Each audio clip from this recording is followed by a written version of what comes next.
Hi guys, thank you for joining me today. Today we are going to go over the 5E lesson presentation. Let's get started. Okay, so our learning objective is students will be able to describe the transfer of energy in an ecosystem. Students, turn to your partner. Let me know, turn to your partner and picture what will our focus be today. Yes, our focus will be to describe how the transfer of energy is moved through an ecosystem. Really good job.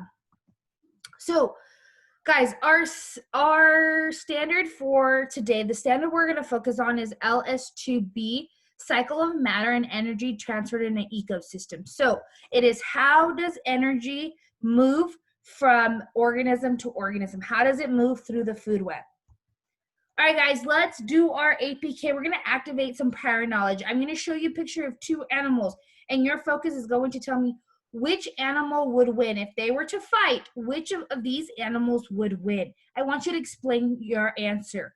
So we have the lion versus the zebra. Who do you think would win? Take a minute. Turn to your partner. Tell your partner who do you think will win. And I want you to explain your reasoning. A's go first, then B's. Go. Bringing you back in 3, 2, 1. Yes, the lion would most likely win. Why? Because it's very powerful and has a powerful claw. Really good job. All right, guys, these animals are part of the food chain. They are built to transfer energy from one living organism to another. So the ecosystem. An ecosystem is all living and non-living things in an area. So for instance, the non-living things in this would be the dirt. The dirt does not breathe. However, the fish are living organisms. In a food web is a model that shows energy. So it is how one energy flows to another. So one thing eats another thing, and it gives each and other energy.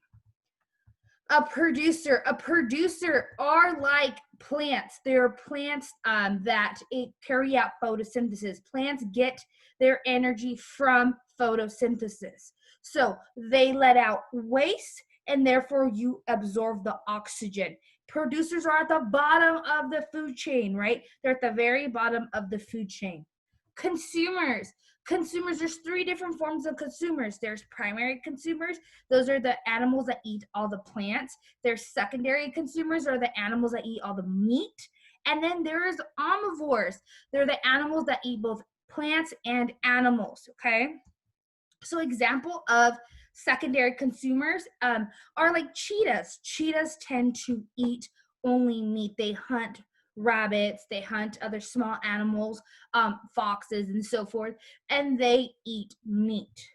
A decomposer. What is a decomposer? It's the most important aspect of the food chain. In the food chain, we have producers, we have consumers, but we also have decomposers. What is a decomposer?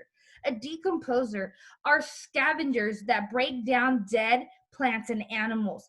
They also break down the waste, which is the poop of the organisms. Decomposers are very important for the ecosystem.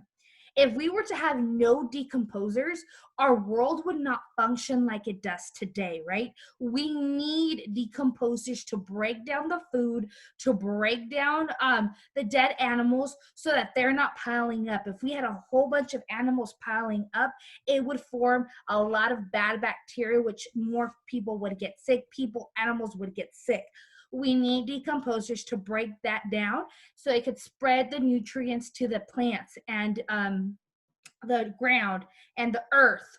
So decomposers are the main reason that our world functions. So what we learned today, and we're going to learn more in depth about it, are what goes in a food chain, right?